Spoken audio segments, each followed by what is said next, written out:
Hey YouTube, Do-It-Yourself Junkie 369 here today, and it is day 37 of our aircraft build, and we are going to be working on the elevators. Skipped quite a few days, and all those were basically getting the elevators, the right elevator caught up to the left elevator and I didn't want to video it because it's just a whole bunch of repeated stuff. Before I start, during that time frame that I took off from shooting video, I learned a few things that I wanted to pass along to you guys that might be helpful. One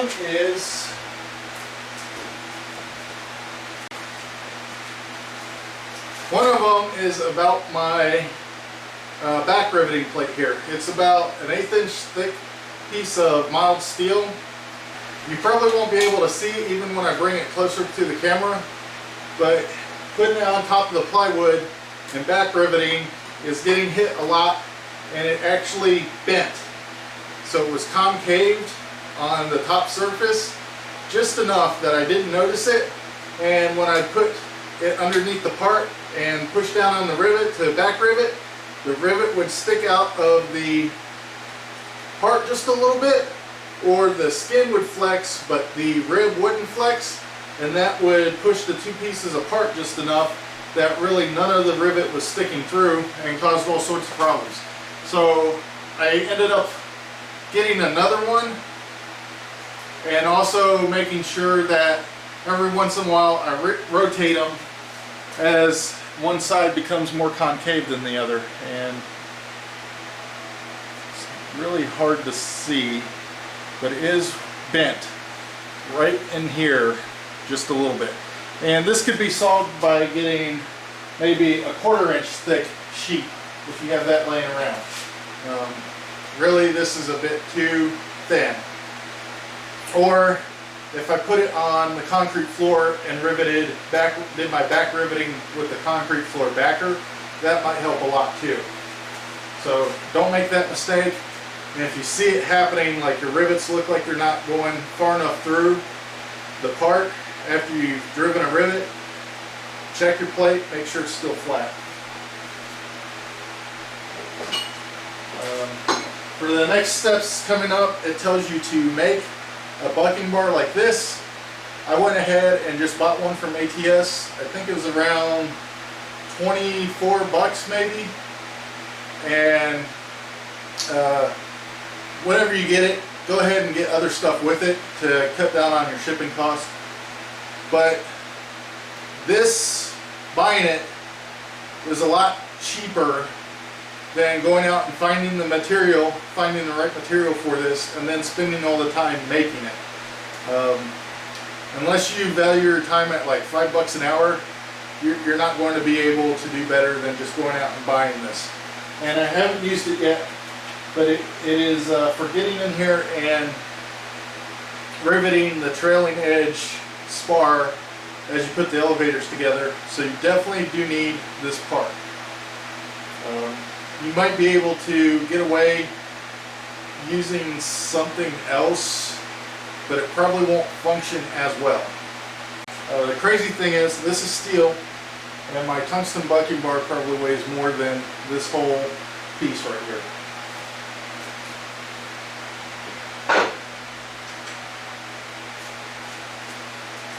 The last thing I want to cover is specific to back riveting the elevator ribs to the skin, and that is your back riveting set has this round like Delron plastic around it, and basically the set travels up and down inside that, so when you push it down, the set sits on top of the rivet, and this plastic guard pushes down on the skin, and then it moves like that, just faster than what you can see.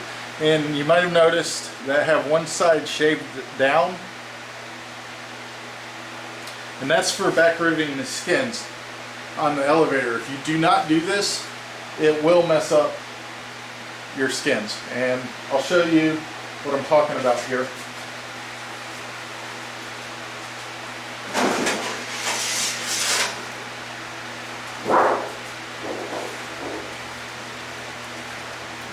you have the flange of the rib sticking up, and well, this one on these, it's not as bad as the other half of the rib. So I'll put that on the table real quick and bring you guys in for a closer look.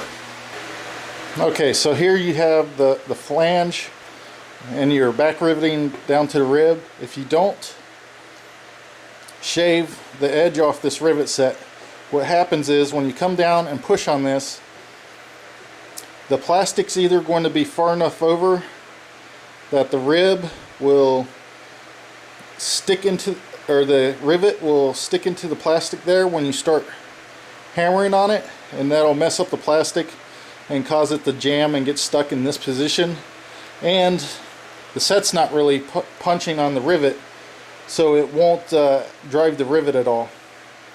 The other thing is, if you just push on it to get it lined up, it'll fold this over, push it over, and because there's not really any flex in here, it'll pull the flange up off of the skin just enough that basically the rivet will set with a gap in between the skin and the flange, or the rivet will set inside the skin, inside the dimple here, and it'll be almost flush, and when you pull on this rib, it'll just pop right off because there's not really anything holding it on. The head of the rivet isn't bucked outside the skin, it's like down inside there. So what you want to do is you want to shave that side off so it fits up against that, and it allows the rivet set to engage the rivet properly without putting sideways pressure on this rib. And it was pretty obvious as soon as it happened. I started riveting one of these. I set my first rivet, I looked at it, and this head looked like it wasn't protruding at all from the dimpled surface, so it was almost below flush. It wasn't the right diameter no matter how much I hit it, and then when I pulled on it, it just separated apart. So you definitely want to avoid that problem. And I'm not against drilling out rivets, but drilling out rivets on this seems to be more difficult than anything else. I almost ended up messing up the part trying to drill out that rivet that I messed up. So you want to make sure to do this before you start trying this step. And don't make that mistake. It might end up costing you a new skin and a new rib if you don't do this. And then the last thing I learned was with this squeezer. I had been bracing it on my leg, on my thigh as I was squeezing stuff, and I was still squeezing using both hands squeezing together, but I was putting a lot of pressure on my thigh as well, and I got a humongous bruise across my thigh from doing that. So what I found is I can put the squeezer on the edge of the bench like this, and then really put my weight down on the squeezer while I'm squeezing or dimpling with this hand squeezer. And not only does that save me the huge bruise, but it also allows me to get some of my weight on top of that and apply more force than I normally would, and it saves my hands from wearing out as bad as well. Other tip, wear gloves while doing it. Save yourself some blisters. That's what I have on all of what I learned while working on this while I wasn't videoing, or that I didn't include in the previous video. I did go ahead and step 4 is to plico the two skins together and make sure that the rib halves are properly overlapping. And you want to do that on the left elevator first, and I actually had already done that without even realizing that you guys hadn't seen that step, that I was supposed to start the video series and pick up continuing my videos on that step. So I already did that. I plicoed the two halves together, and we're ready to start riveting.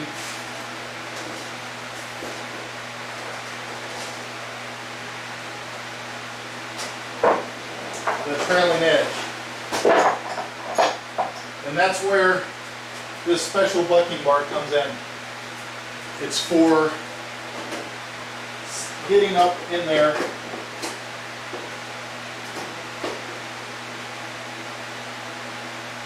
and holding pressure, or not holding pressure on it. If you put pressure on it, remember the rivet will stick out of the skin and set with the head proud of the skin, which you don't want, but you do want this bucking bar to sit in there underneath that rivet with the edge of the skin at the edge of the bench, and it kind of cantilevered off that edge of the bench. But first, I'll do the easy ones that are out in the open and can use a normal bucking bar. Right now, I'm about 2 years behind working on this, according to my predictions based on how much time I've spent working on it in the past few days. But I just finished up my master's class, which took up a lot of time, and I've been doing a lot of yard work because it's nice outside, and there's like a fire pit I need to put in, a bunch of dead trees that I had to cut down. Plus the grass is growing like crazy right now, so I'm almost up to mowing 2 times a week. Other stuff is I have a lawnmower down here that I need to repair. And then I have the riding mower, which needs an oil change. Just tons of stuff. And going forward, even though my class is done, I still have a ton of homework due for that class, so I'm going to be working on that the next few days.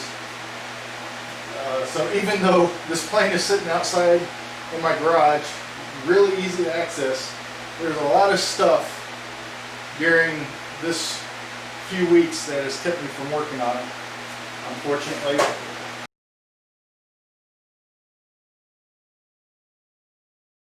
And then the other crazy thing is, even though this was a 3-day holiday weekend, I spent most of the time like putting in new chandelier light fixtures, which there'll be a video on that if you want to check that out. And a kid's birthday party, even though it's like months past her birthday, we finally got opened up enough that we could share that with everybody. So just stuff happens that gets in the way. I was planning on 2 years. Now it's looking like 4 unless I start working on this more. Being out here today will definitely help bring that down if I can spend all day out here. And then also I had to do a whole bunch of video editing too. So I did a whole lot of barbecue videos, and I had to edit those and get them off my hard drive because the camera was filling up with airplane video stuff. And if I didn't get those off my hard drive, I wouldn't be able to download the video out of the camera, and I wouldn't be able to record anymore. So it's kind of a catch-22.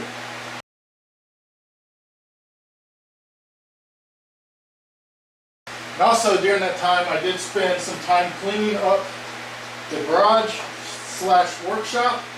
So I have more room in here, and started cleaning off my workbench there in the background so that I'll be able to do all the Pro Seal at one time. And that took up some time, obviously. It's pretty messy in here.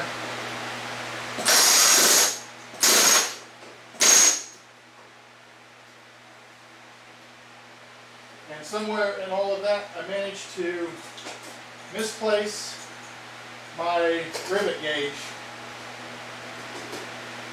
for the rivets that I'm currently driving. So before I get too much further into this, I'll have to, before I start closing stuff up on this, I'll have to go track that down.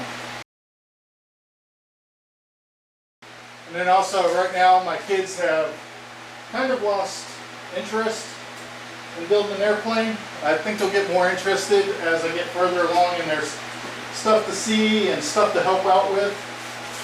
They're not quite big enough for riveting maybe.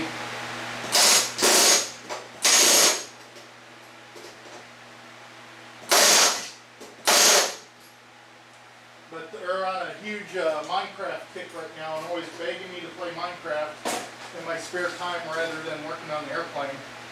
And now I also have my nephews asking to play Call of Duty.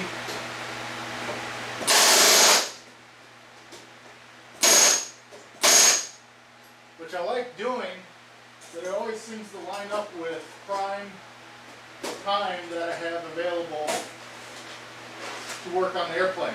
So that's one thing you always got to consider is, like, you might not realize it, but stuff's going to come up that, I mean, it's important too. Like, oh yeah, a lot of you are going, that's just a stupid video game, airplanes forever type thing or whatever, like video games wasted time, which I kind of agree with you, but it's not so much the time spent playing the video game, it's the time spent with them playing the video game that matters.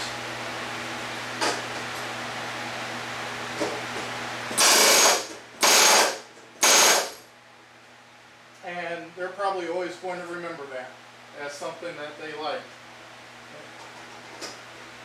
And I mean, that's part of the thing about the airplane too, like building it's supposed to be, I wanted to share it with them and them to enjoy it.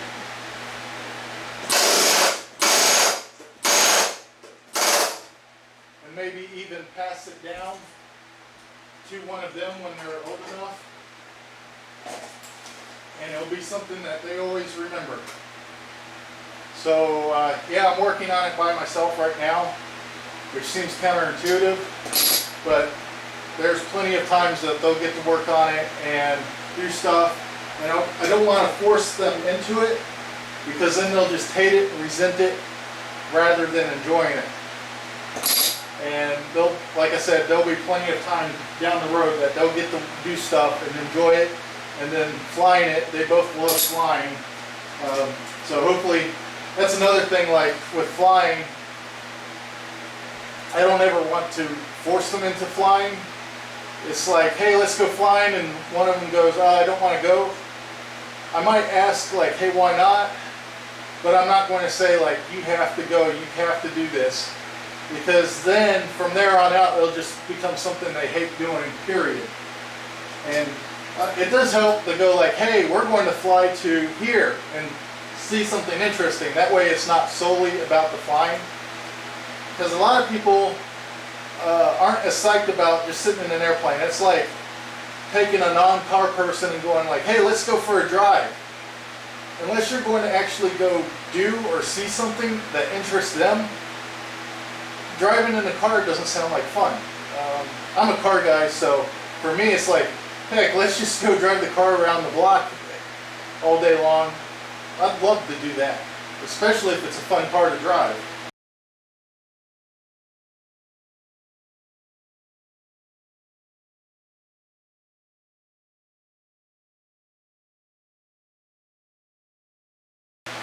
Found my rivet gauge. It was down in the stack of rivets with my flashlight.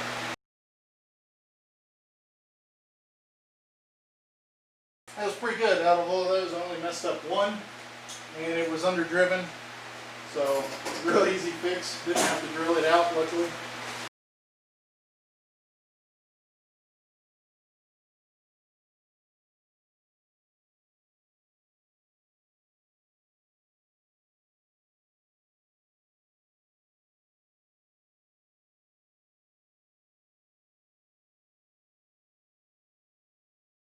Now, we get to do our very first rivets with this bucking bar. The reason they tell you to do the left elevator first is because this is the bottom skin. So if you mess up, it'll be on the underside of the aircraft where people might not notice it.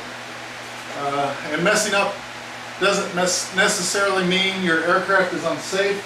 It just means that rivet might be uglier than the rest.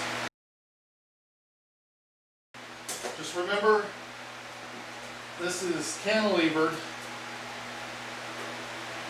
about right there. So a little force here equals a lot of force here. So you don't want to push down on this very hard. But in fact, I've held bucking bars this loose to where it could move, and it's just resting there. And it's really weird because the bucking bar bounces like a ½ inch off the rivet when you strike it with the rivet gun, and then it comes back up and smacks that rivet. But it works.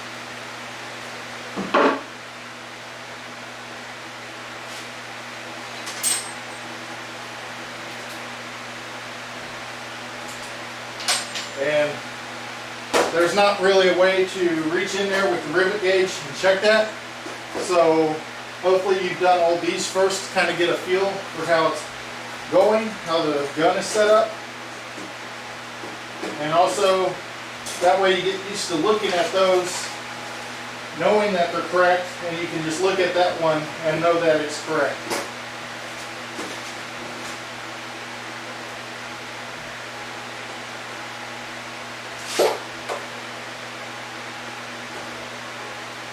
And biggest thing I think about messing up would be you get the rivet or the bucking bar in the wrong position on the rivet, so you like end up with a stepped shop head. But what I'm doing is I'm positioning the bucking bar so I can see it, and then I put the rivet in the hole so that I know the bucking bar is in the correct position.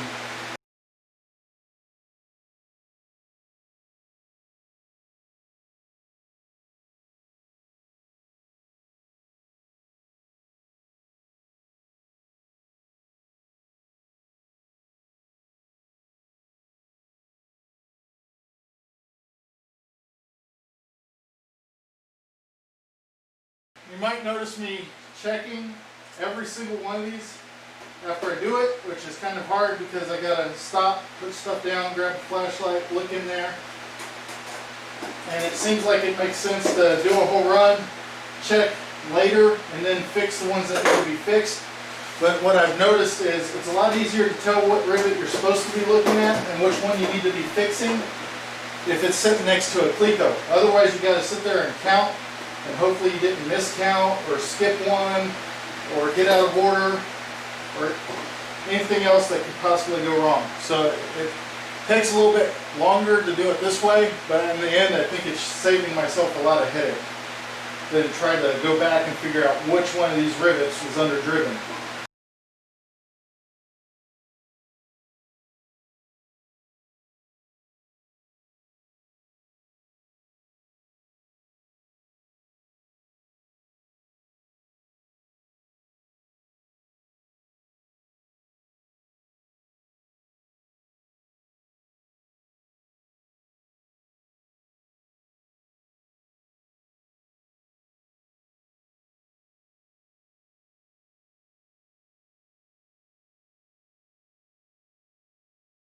So that's it for that step. Now for step 6, you do the same thing to the right skin, but that's the top skin, and you're going to leave these on that one unriveted because that is where the trim tab gets attached. And then we'll take a break. I mean, identical process. So you're just using this bar and going in and just riveting these to the rear spar. And then, so same process as before. And then after that, we go on to the step after that, which is clecoing, or not clecoing, but riveting the rib halves together. So next time you see me, that's where we'll be at.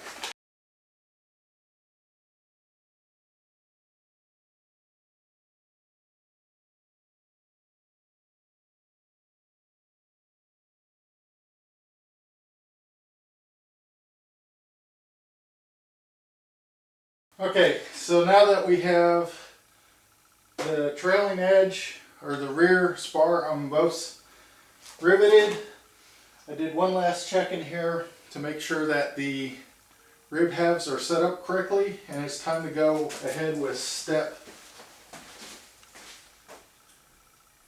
6 and rivet those together using blind rivets.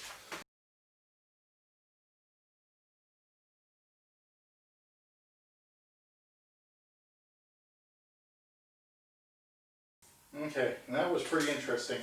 So I had to have the squeezer about half compressed and then grab the front side of it and slide it forward, and then let it reset, and slide it forward a little bit more, let it reset, and then squeeze down, release it some, slide it forward, and then finish the squeeze. So it's a tight spot, but you can definitely do it.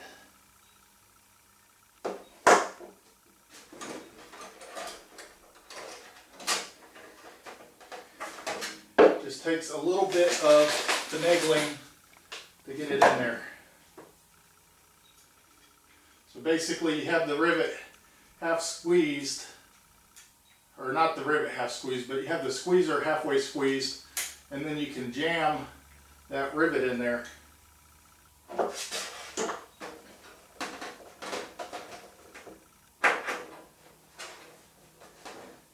And then from there, start the squeezing process, release until the handle hits the rib, then slide it down and continue squeezing.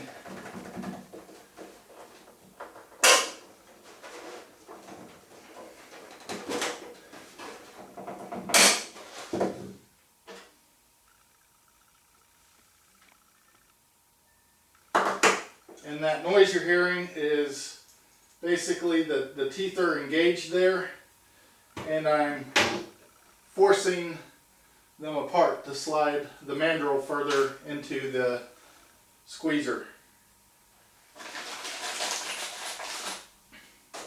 Probably doesn't make much sense me talking about it, but when you start doing it, all of a sudden you'll go like, oh, that's what he meant.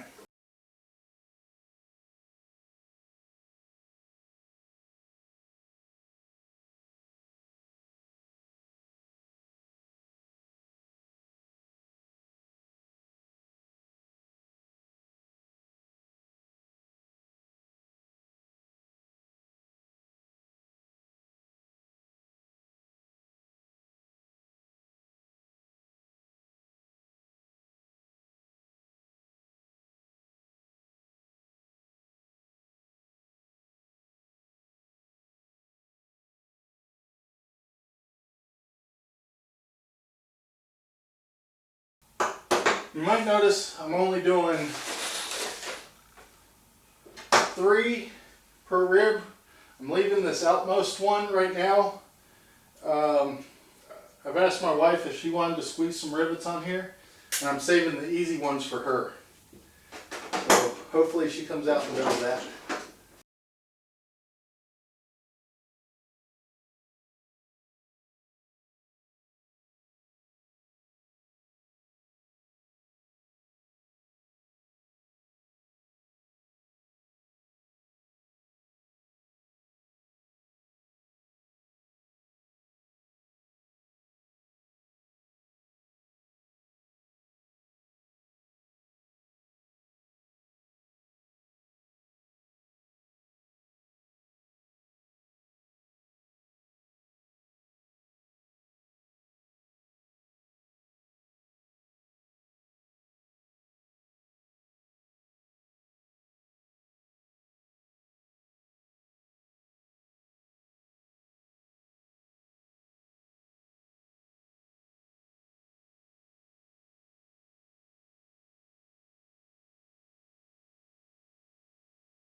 And now that the ribs are riveted together on the left elevator. It's time to do the same thing on the right elevator, and then we'll pick back up in the video the step following that process, since it's just a repeat of this.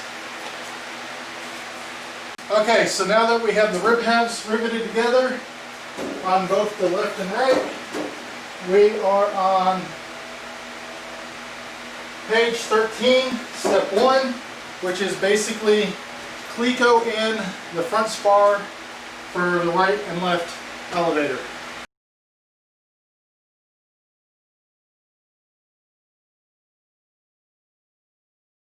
I'll probably cleco this right elevator and then turn off the camera, do the left one, and turn the camera back on when I hit the next step. Basically, I'm trying to cut down on the amount of video that you're having to watch of this, and it's identical steps for both.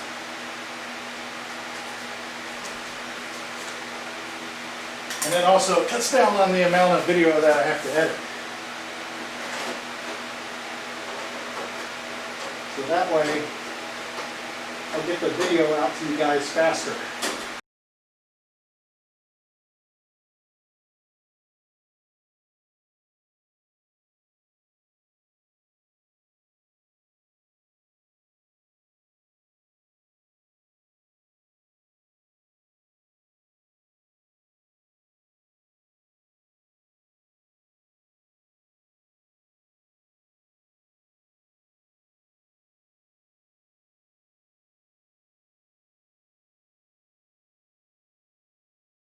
Okay, now that we have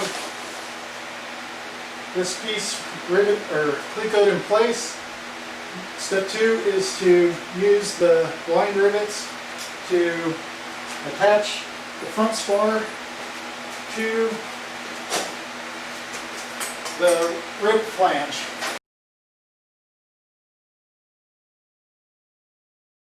And the trick on this squeezer, like that, is really far apart. If you squeeze it down a little bit before you get the rivet going, it helps out quite a bit. So I leave a small gap and then squeeze the handles together a little, which draws the head up to this mandrel.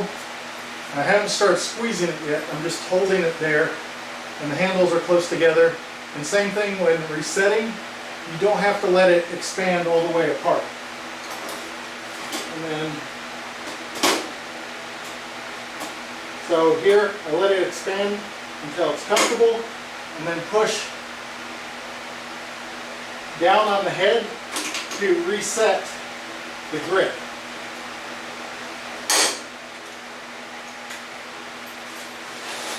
That way it's a lot easier to squeeze something to get that's close together than to try to do it while it's way out here. So close up of this, what I'm doing is I'm putting the rivet in there.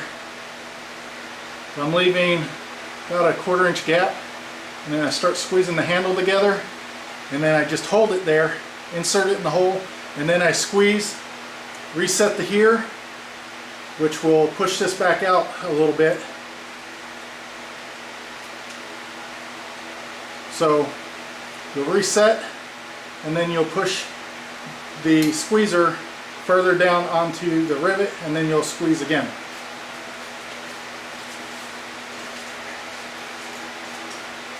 And it makes it a lot easier to use this tool.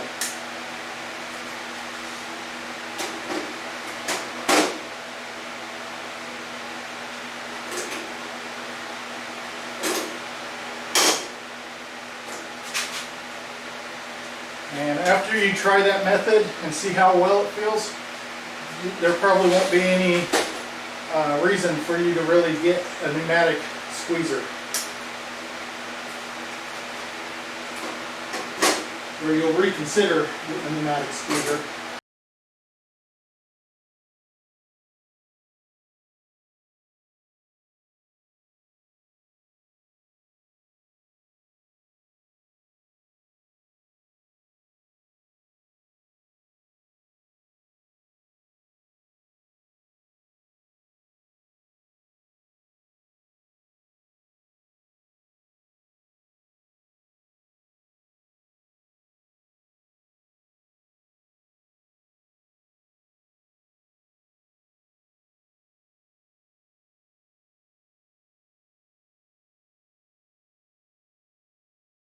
Okay, so we have the spar riveted into the ribs. Next step is to rivet on the skins, or rivet the skins to the front spar.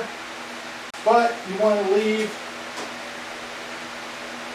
any rivets that are outboard of this rib open on both sides, and any rivets that would be inboard of this spar open as well. So I'll go ahead and mark those on both, and then we can start putting in rivets. And the marks are just for me to have a visual reference of, hey, stop riveting here. And you need those open because you have to peel the skin back to access some of the parts like the spar gusset that are going to be riveted in later.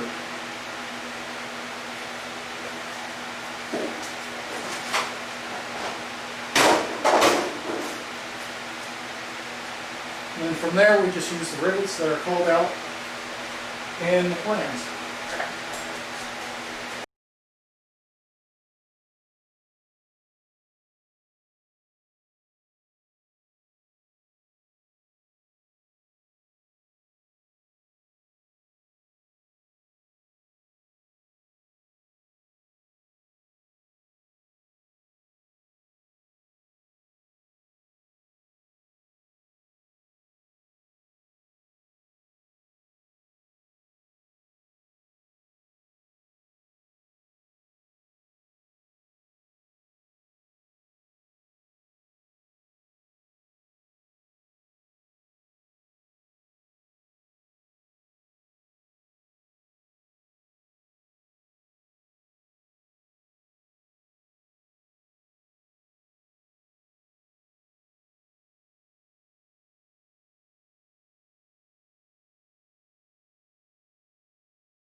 Okay, so now that this side is finished with that step, I'll turn off the camera, complete the other side, and then I'll see you. I'll turn the camera back on for you when I hit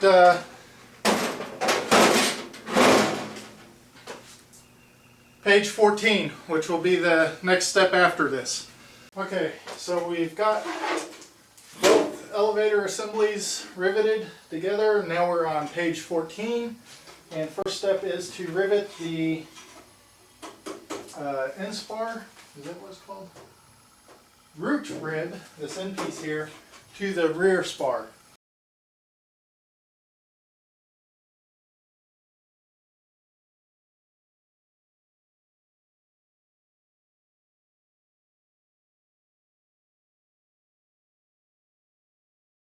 On this, can't quite get the tungsten bucking bar in there at a good angle on it. So it's time to break out this bucking bar and see if it does any better. If you stick this in up against the root rib, it's angled in such, this surface is angled perfectly for that rivet.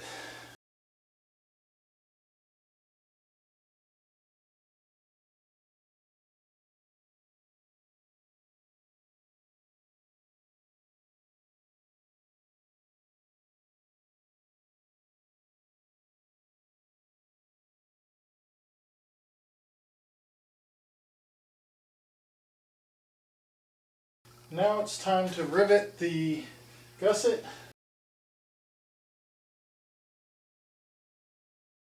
And this is why you left that skin loose, so you can peel it back, place the bucking bar in here behind the rivet.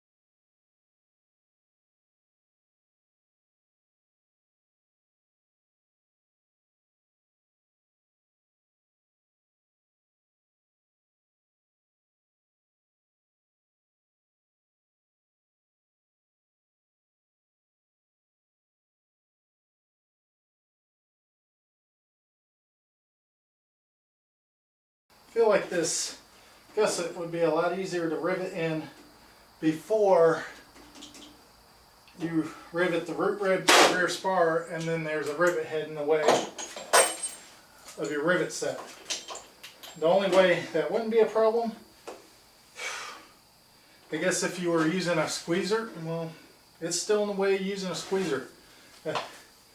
I personally think if I was to do this another time, again, the second time, I would be doing those steps out of order and finishing the rivets on the gusset before I stick some rivets in the root spar or the root rib to the rear spar, because that's a pain to do it that way.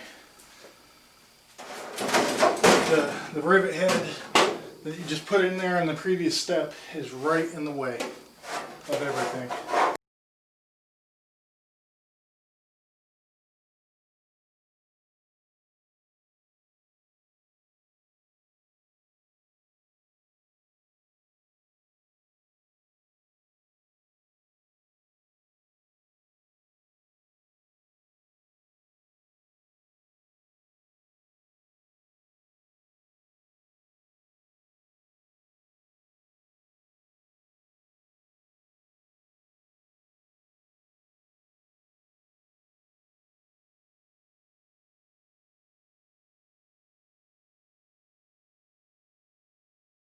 I gotta say, I enjoy working on this thing, but I'm glad that step is done. Now, moving on to step 3, using the 426 3-35 rivets, which is basically everything else you used on the spars, riveting the skins to the spars. Use those to rivet the skin to the root rib.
So we're now on step 4, which is riveting this rib tip in place, or tip rib, or whatever it was called.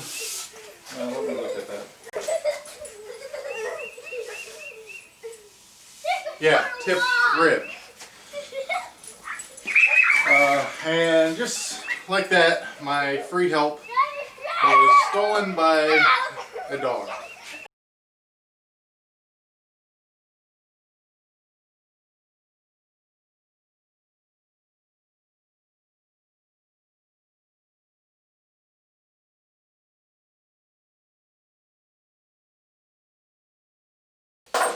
And first part is to rivet in the shear clip down here. And to gain access to it, you'll have to be able to lift the skin.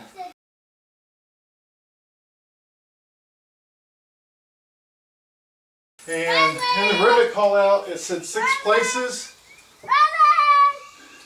So I'm not sure if I need to rivet both sets of shear clips right now. I guess I'll look, read ahead a little bit, and try to figure that out.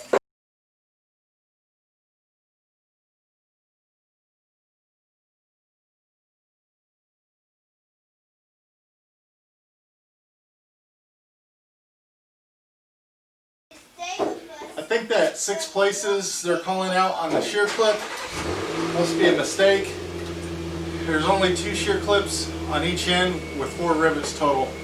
And the other shear clips that are here where the trim tab goes use a countersunk rivet, so not sure where that 6 places is supposed to be alluded to or what it's talking about. So we'll go ahead, rivet the other shear clip, and continue on. Ignore this call out of 6. So here's a close-up of what I did wrong. This faces inboard, but this skin, this piece that sticks out, needs to face outboard. And so when you're building these tips, they actually have to be put together identical. Now the crazy part is this is the left side, which I actually built first. So after I had everything together, match drilled it, when I took it apart, countersunk everything, or dimpled it.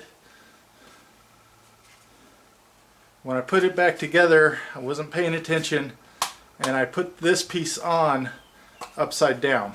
It's got to flip around. So I need to remove all these rivets, which luckily is not that big of a problem. Put it back together and re-rivet it. Obviously, you've already seen me do this once. I don't think I'm going to make you watch through me correcting this problem. I'll show you it afterwards so you can see that, hey, yeah, it's back together. These parts, you're probably looking at about 15 bucks if you wanted to buy, if I wanted to buy new ones. But there was quite a bit of time that went into making these. So that's lost time that I now have to do drilling. I won't lose as much time drilling this out and fixing it versus starting from scratch on these 3 pieces, luckily. Because then I'd have to like put it into the skin, match drill everything again, dimple. Man, I was hoping to avoid mistakes like this, but they happen. It's not the end of the world. Just got to keep moving on. So I've drilled all the rivets out, and I want to show you more clearly what was wrong. So this rib tip assembly here looks like this with the 2 halves. Well, this portion is the portion that's supposed to go inside. And then you have a piece of this skin that hangs out the outboard portion for attaching your fairing. Well, I had it, I don't know if you can see that, like this. So the portion that the fairing attached to was facing inboard. So to fix it, that's all I have to do. So I consider it a major mistake. I mean, I spent 15 minutes drilling out all these rivets. But I guess in the end, like I said, you just got to keep moving on. Either fix it or get new parts. In this case, I knew I could fix it. Now I have to make sure to cleco this together correctly and re-rivet it, which I might end up having to buy some rivets. I don't think they sent that many spare rivets. We'll see. If I come up short rivets later on, I know where they all went. But not an end of the world mistake, as you can see. And if you build one of these, you might make mistakes. You could just set everything down, go inside, sit, drink some tea, maybe, if that's your thing. Just sit there and think about something else other than the mistake you just made. And do that like 15, 20, maybe 30 minutes. Come back out, take a second look at it, and the solution might be that easy. You just got to spend some time drilling out rivets carefully, flip the piece around, and re-rivet it. And I know this already got match drilled correctly because you can't stick it on that assembly wrong. It'd be pretty obvious if you had it together wrong while you were doing your match drilling. It was after I match drilled, took the pieces apart to deburr, dimple, prime. When I put it back together, that's when I made that mistake. And somehow I made it on the left side, which I did first, which I guess might be part of the reason I did it wrong, but not the right side that I pretty much built without looking at the manual or the instructions. So go figure. Anyway, I'll rivet this back together. So far I'm 15 minutes in. After I finish riveting, I'll give you an update on how long it took me to fix this bonehead mistake that I made. So there it is, fixed. Took me about 45 minutes total to correct that mistake. Now it's time to cleco it to the elevator and rivet in the shear tab. And we'll be back shortly when it's time for the next step. Okay, so I'm all caught up. Both assemblies are now on page 14, step 6, which is riveting this tip rib to the front spar. And to do that, you want the bottom skin up, remove the clecos so you can fit in there and get to it, what you need to get to. And I finally figured out that rivet called out on the shear clip. It says 6 places, and I thought that was talking about the shear clips all along the back. The rivet call out for 6 places includes the rib tip, or the tip rib, to the front spar. So each assembly gets that rivet in 6 places. You have 2 back here, 2 going in from the side, and 2 from the front that all get riveted into the area, and that's the 6 places for this 4-4 rivet.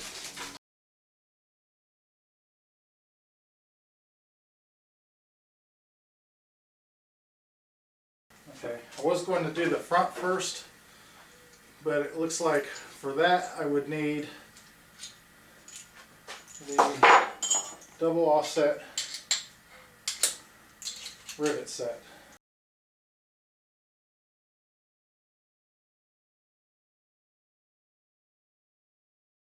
This is just a shop mirror that you can pretty much pick up in any store. If you don't have one, even if you're not building an airplane, I advise you to get one.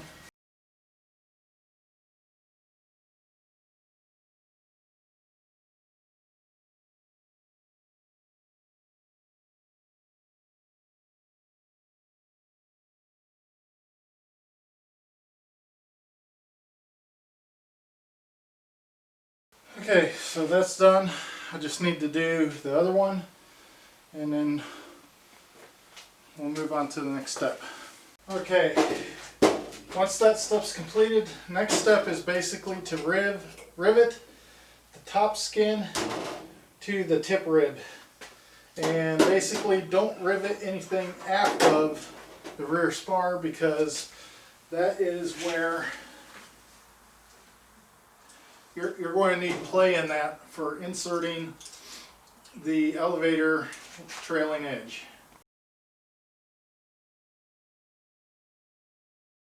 Right in this area, there's about 5 different rivets used, so make sure you get the right ones in the right holes.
Okay, this step requires a 7/64 drill bit. I will put that in the tools list. I didn't have to purchase it because I already own one. And I'm kind of assuming that you guys do too. And this is the place where the 2 blind rivets go. Basically, there's no way to put a normal rivet in those holes, so they have to be blind rivets. And it specifies that in plans. And they go on the bottom, so you won't ever really see them.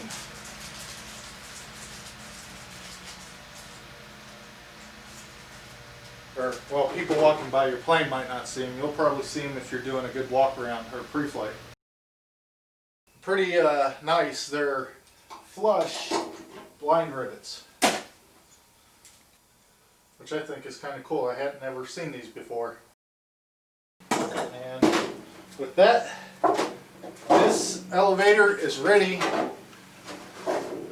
for the trailing edge to get glued in there. So we'll set it aside, do the other one, and you'll catch back up with me when I'm cutting out the foam blocks that go in the trailing edge. So that's what I have so far.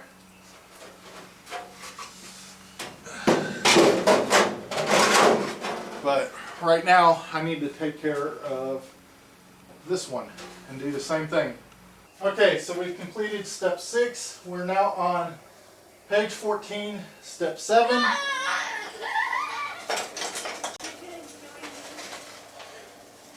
Which is taking some of these foam PVC blocks here and cutting wedges that go in the trailing edge of the elevator. And there's a pattern for that on page 9-21.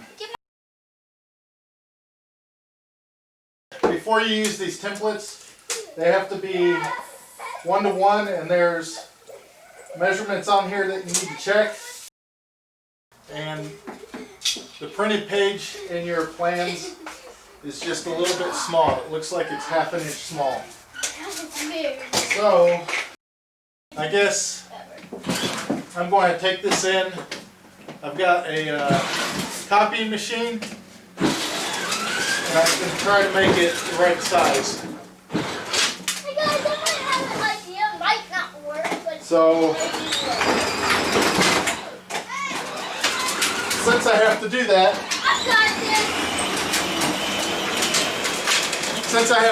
I might as well end today's video here and come back on day 40 or whatever the next day is I get around to these and continue on from there. And pretty much as soon as I cut these out, I'm going to be gluing stuff together. So it might be a couple days because I need this bench top cleared, that bench top down there cleared, which has all my work tools on it right now for building the aircraft. And then I need this workbench behind me cleared because I'm doing the rudder and both elevators all at the same time, plus the trim tabs. So I need to figure out a place to put the trim tabs while those are getting glued as well. So lots of gluing. It's going to be all hands on deck. I'll need my wife helping me because basically we're going to have to do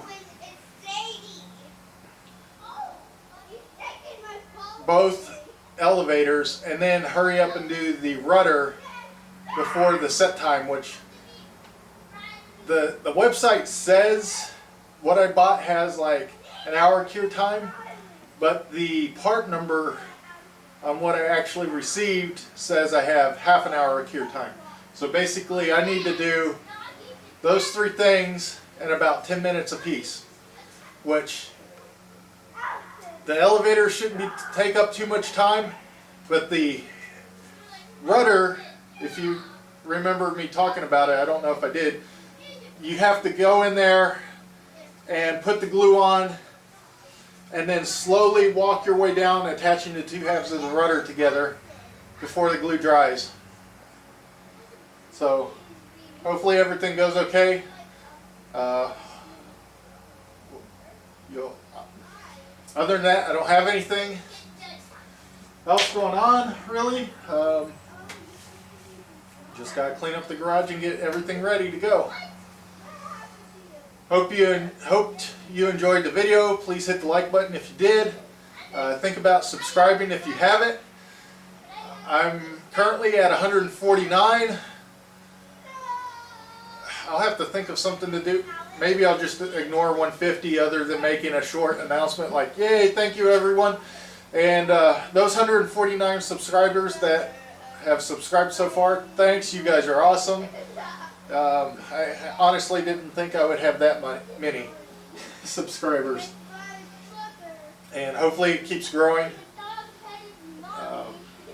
And then my build log is a link down in the description. You can download that, see where I'm currently at, and download it for your own personal use and take it, play with it, adjust it however you are going to be using it.